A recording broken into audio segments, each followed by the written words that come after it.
Dans le contexte de la guerre américano-israélienne contre l'Iran, l'hypothèse d'une opération de commando américaine visant à intervenir militairement pour prendre le contrôle d'un stock d'uranium estimé à environ 440 kg et le transférer hors d'Iran est évoquée. Toutefois, la réalisation d'une telle opération resterait extrêmement difficile, voire presque impossible, pour des raisons strictement militaires. Le média digital Axios avait été le premier à révéler cette information le 8 mars 2026, citant des sources à la Maison-Blanche et indiquant que l'administration Trump étudiait cette option. L'idée consisterait à déployer des forces spéciales américaines et israéliennes sur le territoire iranien afin de s'emparer de l'uranium enrichi à 60%, ce qui priverait l'Iran de toute possibilité de produire une bombe nucléaire dans les années à venir. En théorie, la réussite d'une telle opération pourrait également mettre fin à la guerre actuelle. Cependant, la mise en œuvre de ce scénario se heurte à plusieurs obstacles majeurs.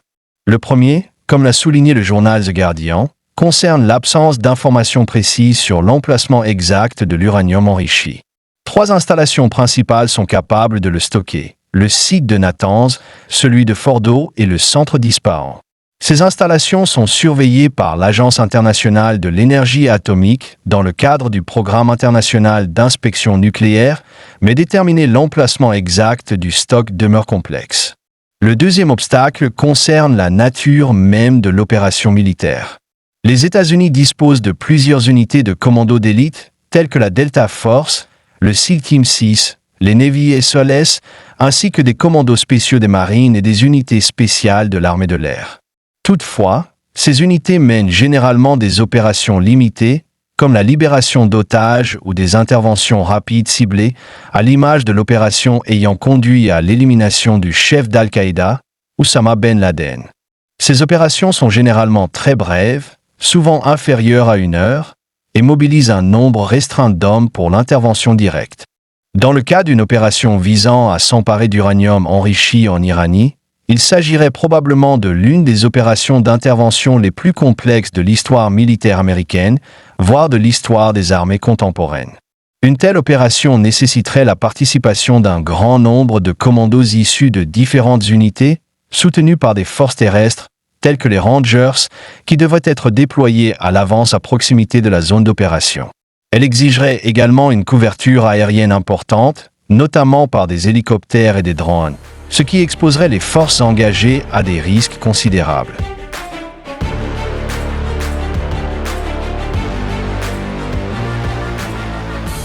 Se pose alors un défi logistique majeur, le point de départ des hélicoptères chargés de transporter les commandos. Les porte-avions américains Abraham Lincoln, positionnés au sud de la mer d'Arabie, et Gerald Ford, déployés au nord de la mer Rouge, se trouvent à plus de 1500 km des sites supposés de stockage d'uranium en Iran.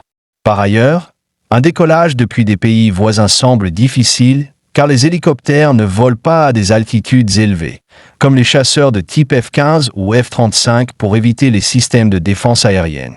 De plus, ils ne disposent pas de réservoirs de carburant suffisant pour effectuer un aller-retour sur de longues distances et ne peuvent pas être ravitaillés en vol comme les avions de combat. En outre, l'opération ne concernerait pas uniquement les forces militaires. Elle nécessiterait également la participation d'experts et de scientifiques spécialisés dans le domaine nucléaire afin d'assurer le transport sécurisé des matières radioactives.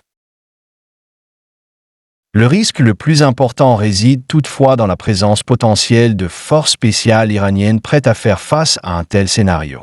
Les estimations indiquent que des unités spéciales iraniennes sont déployées en grand nombre dans différentes régions du pays, notamment à proximité des installations nucléaires supposées abriter l'uranium enrichi. Ces forces seraient prêtes à engager des combats directs, voire à mener des actions suicides, afin d'empêcher toute tentative de débarquement terrestre ou de prise de contrôle de ces matières stratégiques. Un autre obstacle réside dans la difficulté même du transport de l'uranium enrichi. Même en temps de paix, le transfert de matières nucléaires constitue l'une des opérations les plus complexes qui soient, soumise à des procédures de sécurité et à des normes techniques extrêmement strictes, nécessitant des équipements spécialisés et des conditions rigoureuses pour éviter tout risque radiologique ou sécuritaire. Dès lors, comment une telle opération pourrait-elle être menée en pleine guerre, sous la menace de missiles et d'affrontements militaires directs? Dans ce contexte, L'ancien secrétaire américain à la Défense, Mark Esper, a déclaré qu'une telle opération comporterait des risques considérables. Toutefois, les réalités militaires ainsi que l'histoire des opérations de commando suggèrent que sa réalisation sur le terrain serait proche de l'impossible. À la lumière de ces éléments, le scénario d'une prise de contrôle militaire de l'uranium enrichi iranien apparaît davantage comme une hypothèse théorique qu'une option réellement praticable. Les défis liés au renseignement, à la logistique et aux opérations militaires, ainsi que le risque d'affrontement direct avec les forces iraniennes, feraient d'une telle opération une entreprise extrêmement complexe et potentiellement très coûteuse. Sans doute, le commandement des opérations spéciales des États-Unis, United States Special Operations Command, SOCOM, lui-même ne croit pas à une opération d'une telle ampleur. Si une telle opération avait été réalisable, même avec des risques supérieurs à la moyenne, elle aurait probablement été envisagée afin de priver l'Iran de son uranium enrichi pendant de longues années, de mettre fin à la guerre et de briser définitivement l'ambition iranienne de se doter de l'arme nucléaire. Ainsi, il semble que Washington dispose de deux options principales pour surmonter ce défi, à savoir empêcher l'Iran d'acquérir la capacité de produire une bombe nucléaire en s'emparant de l'uranium enrichi ou en le confisquant, bien que Téhéran affirme constamment que son programme nucléaire est de nature pacifique et nie toute intention de développer une arme nucléaire. La première option consisterait en une invasion terrestre de l'Iran, à l'image de l'opération militaire menée par les États-Unis et le Royaume-Uni en Irak en 2003 pour renverser le régime de Saddam Hussein. Toutefois, un tel scénario semble quasiment impossible, car il nécessiterait le déploiement d'environ un demi-million de soldats américains, ainsi que des préparatifs militaires et logistiques pouvant durer plus d'une année. Même dans ces conditions, l'issue d'une telle opération resterait incertaine, compte tenu de l'immensité du territoire iranien, qui s'étend sur près de 1,6 million de kilomètres carrés. À cela s'ajoute l'existence de forces militaires et paramilitaires dépassant les 3 millions de membres, ainsi qu'un arsenal militaire non négligeable. Par conséquent, reproduire le scénario irakien en Iran apparaît extrêmement difficile, sinon impossible. La seconde option consisterait à privilégier la voie diplomatique à travers des négociations entre l'Iran et les grandes puissances dans le but de parvenir à un accord garantissant à l'Iran le droit de disposer d'uranium enrichi à des fins pacifiques sous un strict contrôle international. Cependant, les développements récents, notamment après la guerre déclenchée le 28 février 2026, rendent cette option encore plus complexe.